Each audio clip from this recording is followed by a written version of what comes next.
चलो बच्चा लोग अब जल्दी से कॉपी बुक निकालो, कैलकुलेटर निकालो, अब बातचीत बंद करो थोड़ा। शशांक प्लीज बात नहीं सीरियस।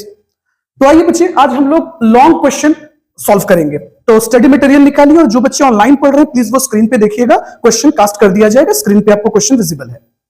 तो हम लोगों को लॉन्ग क्वेश्चन का वन बनाना है। स्टडी मटेरियल निकालिए अंकिता, बात नहीं। तो देखिए क्वेश्चन क्या कह रहा है, कहता है the cost book of Amit limited shows a profit of 8000, यानी कॉस्ट बुक बच्चों प्रॉफिट कितना शो कर रहा है 8000, while the net profit as per financial account 5900। अब जरा एक चीज सोचिए आप, जो कॉस्ट वाली टीम है, जो कॉस्ट वाली टीम है वहां प्रॉफिट कितना दिख रहा है, तो कॉस्ट अकाउंट में बच्चों हमारा प्रॉफिट 8000 दिख रहा है। देखिएगा जरा, नेट प्रॉफिट 8000 और फाइनेंस वाली टीम में जो प्रॉफिट दिख रहा है वो है 5900। कितना दिख रहा है भाई 5900 नेट प्रॉफिट। अब जरा सोचो आप इस कंपनी की टॉप टीम हो, फाइनेंशियल टीम है, और अचानक से जब ये दो टीम अलग अलग प्रॉफिट प्रेजेंट करेगी तो आपका दिमाग हिलेगा नहीं कि भैया ये क्या चल रहा है, कि कोई कुछ बता रहा है, कोई कुछ बता रहा है, क्या हो क्या रहा है भैया, पैसे कहां जा रहे हैं। प्लीज अटेंशन दीजिए, बात नहीं। गर्ल्स लोग तो एकदम टॉकेटिव है, चलो ध्यान दो, है ना सर। चलिए तो नेट प्रॉफिट फाइनेंस अकाउंट में कितना है 5900 और यहां 8000। अब सवाल है कि भाई ये डिफरेंस क्यों अराइज हुआ। तो हम लोग कॉस्ट वाली टीम को ये जिम्मेदारी देंगे कि आप कृपया एक्सप्लेन करें, हमें बताएं कि प्रॉफिट का डिफरेंस क्यों अराइज हुआ। लॉजिकल सी बात है। तो इस डिफरेंस को समझने के लिए कॉस्ट वाली टीम क्या करेगी कि ये कॉस्ट रिकंसिलिएशन स्टेटमेंट बनाएगी। तो सबसे पहले आप फॉर्मेट बनाइएगा, cost reconciliation statement, particulars, amount और profit as per cost account. Okay, तो profit as per cost account कितना है 8000, हमने लिख दिया। अब हम लोग वन बाय वन पॉइंट पे चल रहे हैं और जो बच्चे ऑनलाइन लेक्चर देख रहे हैं वो स्क्रीन पे क्वेश्चन देखिएगा। देखिए फैक्ट्री एक्सपेंस पे आते हैं। तो कॉस्ट टीम ने फैक्ट्री एक्सपेंस में 5500 रिकॉर्ड किया है, देखिएगा डेबिट किया है, क्योंकि आप जानते हो कि एक्सपेंस तो डेबिट ही होता है। फैक्ट्री एक्सपेंस, ठीक है, हम शॉर्ट में लिख देते हैं फैक्ट्री एफ एक्सपेंस, मतलब फैक्ट्री एक्सपेंस कितना भैया, तो 5500 रुपए 5500। और फाइनेंस वाली टीम ने लिखा है 5900। कितना लिखा है भैया 5900। अब सोचिए आप कि रिकंसिलिएशन आप बना रहे हैं और आप बता रहे हैं कि आप में और इनमें किस बात का फर्क हो गया। तो कंपैरिजन करो दोस्त, आपने सिर्फ डेबिट किया 5500, आपकी जो प्रतिद्वंदी है, जो कॉम्पिटिटर टीम है, उसने 5900 डेबिट किया। तो आपसे क्या गलती हो गई, आपसे यही गलती हो गई कि आपने 400 रुपीज कम डेबिट किया, यानी अकाउंट्स में बोले तो डेबिट और मैथमेटिकली बोले तो कम घटाया, है ना। तो हमें क्या करना चाहिए, हमें 400 रुपीज और लेस कर देना चाहिए, है ना जी। बोलिए बच्चों। बिल्कुल सर। चलिए तो हम लोग लेस कर देंगे। फैक्ट्री एक्सपेंस हमने कम लिखा था ना, तो factory expense under charge in cost account. समझे, मतलब देखो तो इंसान की जैसा फितरत है, हम कंपैरिजन हमेशा दूसरों से करते हैं और अपना दुखड़ा रो लेते हैं। तो इसमें भी कंपैरिजन उससे किया और प्रॉब्लम अपना बताया कि देखिए ना, मैंने तो फैक्ट्री एक्सपेंस में कम लिखा, कितना कम लिखा, तो 400 हमने और लेस कर दिया। आगे चले, आइए क्वेश्चन देखिएगा। चलिए अंजलि क्वेश्चन देखिए बच्चे, निशांत क्वेश्चन देखो, बात नहीं करो। ऑफिस एक्सपेंस कितना है, तो कॉस्ट टीम ने ऑफिस एक्सपेंस में बच्चों, ऑफिस एक्सपेंस में कितना लिखा, ऑफिस एक्सपेंस में डेबिट किया 2400, वेरी गुड। और फाइनेंस वाली टीम 2000, बहुत बढ़िया 2000। अब सोचो आप, अब जरा कंपैरिजन करो कि आपने 2400 डेबिट किया और आपकी कॉम्पिटिटर 200 डेबिट कर रही है, यानी आपकी कॉम्पिटिटर ने आपसे कम घटाया, यानी आपसे गलती क्या हो गई, आपने ज्यादा डेबिट कर दिया, आपने ज्यादा घटा दिया। कितना ज्यादा घटा दिया, तो 400 रुपए आपने ज्यादा घटा दिया। सर सिंपल जोड़ दीजिए ना, क्या इतना टेंशन है, जोड़ दीजिए। तो हम लोग ऐड कर देंगे, फैक्ट्री नहीं सॉरी ऑफिस था ना, office expense overcharged in cost account. मतलब कुछ ऐसा है बच्चों, कंपैरिजन इससे करेंगे और गलती अपनी बताएंगे। तो हमने क्या गलती किया, हमने 400 रुपीज ज्यादा घटाया, लेस किया था, इसलिए जोड़ दिया। अगले पॉइंट पे आते हैं, गुडविल रिटर्न ऑफ। आप तो जानते हो goodwill is a purely financial transaction, cost वाली टीम ऐसे भी गुडविल का रिकॉर्ड करेगी ही नहीं। गुडविल रिटर्न ऑफ का आपने डेबिट किया 0 रुपए, लेकिन आपकी जो कॉम्पिटिटर टीम है, जो फाइनेंस वाली है, वो गुडविल राइट ऑफ कर रही है और कितना डेबिट कर रही है? 1000।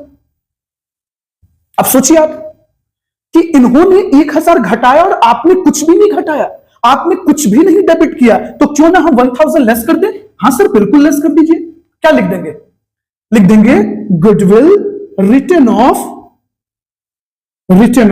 Not recorded in cost account. Simple. आगे चले। चलिए बच्चे लोग, क्लियर हो रहा है आप लोगों को? ध्यान दीजिए, थोड़ा बात कम कीजिए, नोट डाउन कीजिए, सिर्फ बात ही करते रहते हैं। इनकम टैक्स पे आते हैं। इनकम टैक्स में कितना डेबिट किया गया है? 2000। चलो जी, 2000 डेबिट किया गया। भैया हम ठहरे कॉस्ट वाले, हमें क्या मतलब इनकम टैक्स से? सोचो जरा आप, हम लोग तो मैन्युफैक्चरिंग वाले हैं, हम लोग तो बेचारे लोग हैं, हम लोगों को तो मतलब ही नहीं इनकम टैक्स से। तो हमारी कॉम्पिटिटर टीम ने इनकम टैक्स 2000 का पेमेंट किया, तो उन्होंने डेबिट किया, क्योंकि एक्सपेंस हमेशा डेबिट होता है, और हमने 0 रुपए डेबिट किया, मतलब हमने कुछ नहीं घटाया। अब देखो ना, हमने कुछ नहीं घटाया और हमारी कॉम्पिटिटर ने कितना घटा दिया? 2000। हम ऐसा क्या करें कि इनके बराबर हो जाए? हम भी लेस कर देंगे, है ना? लिख देंगे income tax paid not recorded in cost account. Simple. चलिए अगले पॉइंट पे आते हैं। नेक्स्ट क्या था? Selling and distribution overhead. वाह वाह, ये देखिए, सेलिंग एंड डिस्ट्रीब्यूशन ओवरहेड हमने शॉर्ट में लिख दिया S&D। हमने कितना डेबिट किया? हम बेचारे लोग, कॉस्ट वाली टीम के लोग 1600 का डेबिट कर रहे हैं, और ये लोग कितना डेबिट कर रहे हैं भैया? 1400 रुपए, 1400। अब जरा इनसे कंपेयर करो। इन लोगों ने सिर्फ 1400 घटाया, डेबिट किया, और हमने 1600 घटाया, यानी हम लोगों से गलती हो गई। क्या गलती हो गई? तो हम लोगों ने 200 रुपया ज्यादा घटा दिया, तो क्यों ना वापस ऐड कर दे। चलो क्या लिख देंगे? लिख देंगे selling and distribution overhead overcharged in cost account. Simple. आइए, इंटरेस्ट रिसीव्ड। तो फाइनेंस वाली टीम ने इंटरेस्ट रिसीव किया, देखिएगा बच्चों, इंटरेस्ट रिसीव किया, 1000 को जोड़ा फ्रेंड्स, और इन लोगों ने इंटरेस्ट रिसीव्ड में, मतलब हम लोगों ने, कॉस्ट वाली टीम ने कुछ नहीं जोड़ा, क्योंकि ऐसे भी हमें इंटरेस्ट से मतलब नहीं होता, फाइनेंशियल पार्ट से हमें कोई मतलब ही नहीं होता। आप कैश फ्लो पढ़े होंगे तो आपको पता होगा कि ये फाइनेंसिंग एक्टिविटीज का पार्ट है, तो हमें उससे कोई मतलब भी नहीं है। अब सोचिए भाई, हम दोनों में तो फर्क दिख रहा है, किस बात का? तो हमने 0 रुपया जोड़ा और हमारे कॉम्पिटिटर ने 1000 जोड़ा। आखिर हम ऐसा क्या करें कि हम इनके बराबर हो जाएं? तो हम भी जोड़ देंगे, मतलब क्रेडिट कर देंगे। तो हम लोग भी यहां पर ऐड कर देंगे 1000। तो क्या लिखेंगे? इंटरेस्ट रिसीव्ड, मैंने शॉर्ट में लिख दिया, interest received not recorded in cost account. आइए अगले पॉइंट पे आते हैं। फिर कहता है loss on sale of stock. आपको पता है लॉस इज ऑलवेज डेबिट। भैया मैन्युफैक्चरिंग को थोड़ी मतलब है कि कैपिटल एसेट्स अगर बिका है या परचेज किया गया, उस पर प्रॉफिट हुआ है, लॉस हुआ है, कोई मतलब नहीं है यार। तो हमने तो 0 रुपया लिखा, लेकिन हमारी कॉम्पिटिटर 300 लिख रही है। किस नाम पर? वो डेबिट कर रही है loss on sale of stock. अब आप सोचो, उनमें और हमने फर्क दिख रहा है बच्चों। किस बात का फर्क है? तो इन्होंने 300 डेबिट किया और हमने 0 रुपया डेबिट किया, हमने कुछ घटाया ही नहीं, तो हम लोग भी घटा देंगे। किस नाम से? Loss on sale of stock not recorded in cost account. चलो अब तो कोई ट्रांजैक्शन बचा नहीं, अब कैलकुलेटर उठाते हैं और देखते हैं सही बना है या गलत बना है। चलिए कैलकुलेटर उठाइए। 8000 प्लस 400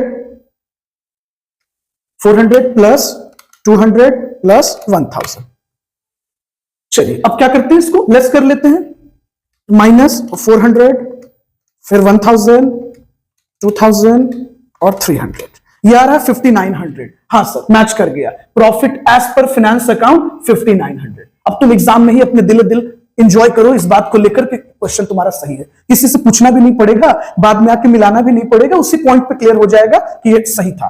तो प्रॉफिट एज पर, चलिए profit as per finance account. Clear? चलिए थैंक यू। इसको रिकॉर्ड कर लीजिए, जल्दी से नोट डाउन कर लीजिए सभी बच्चे। और चलो लास्ट बेंच नीतीश लिखो, तुम तो एकदम बात करते रहते हो, लिखो जल्दी लिखो। चलिए थैंक यू।